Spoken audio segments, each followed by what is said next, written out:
Be aggressive. Be aggressive. B-E-A-G-G-R-E-S-S-I-V-E. Be aggressive. Be aggressive.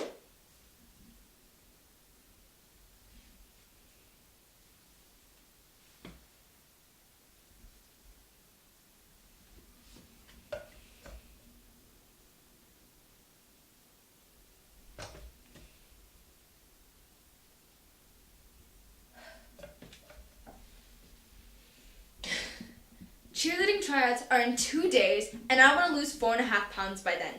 And I will if I eat nothing but carrot sticks and apples for the next 48 hours.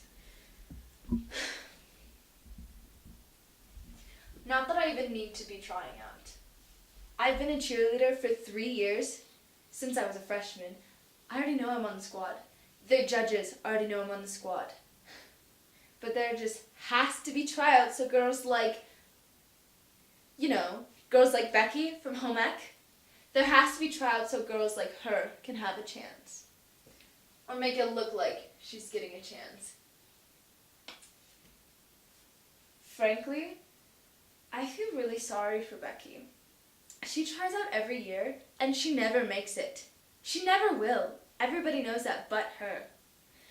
See, Becky's dad works at a gas station, which is fine. Unless you look like your dad works at a gas station. And she does. She's kind of fat, and her hair's really frizzy, and she wears clothes to school that I wouldn't wear painting the bathroom. Personally, I don't think Becky's very smart. Because if she was, she would never try out for cheerleading. It's just not her place at this school. Sometimes even wonder up how she ended up at our school. I can't imagine her being a cheerleader anywhere. I can't imagine not being a cheerleader. It's my place here. Everyone here knows that. I'll always make the squad. As long as I keep to my place.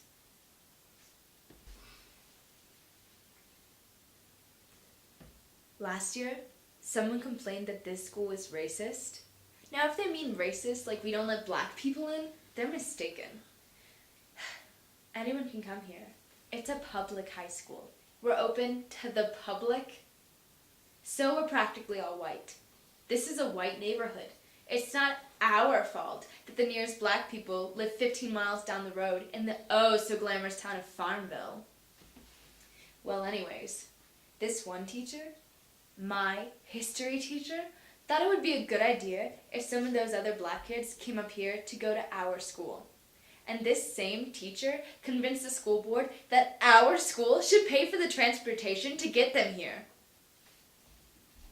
Well, let me tell you, my parents have given a lot of money to this school, and they were not happy when they heard where their money was going.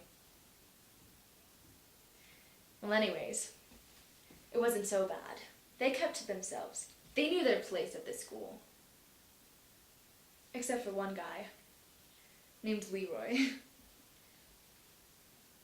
He was huge. He had arm muscles like as big as my thigh. He played on our football team and broke every record in our school's football history. Our team was awesome. We won every game. It was the best season we ever had. And it was all because of Leroy. Everyone loved having Leroy on the team. But it's just that, like everybody else here, Leroy had his place. And it was there, on the football team. And if he had just kept himself there, everyone would still like him, including my old boyfriend Todd. And Todd hardly likes anyone. He's class president, so obviously a lot of people like him, but Todd doesn't like many people, and he liked Leroy. Until Leroy asked me out.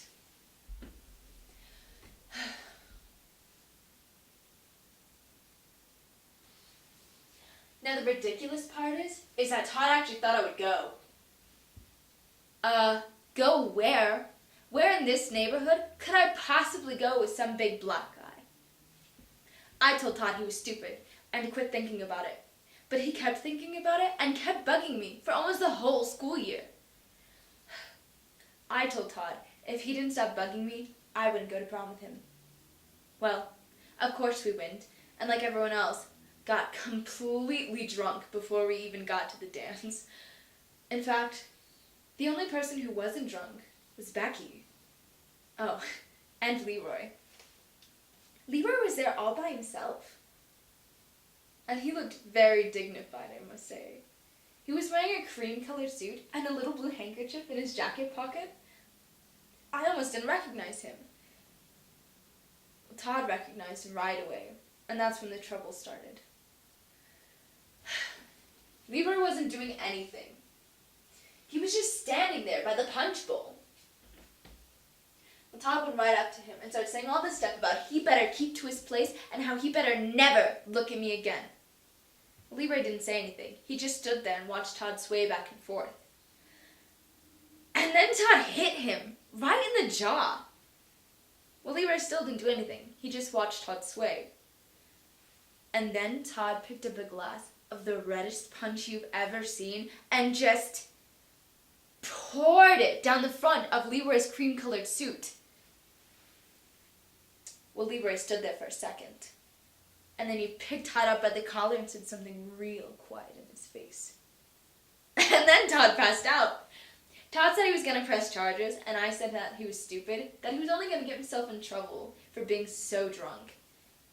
And then he said I was only saying that because I liked Leroy.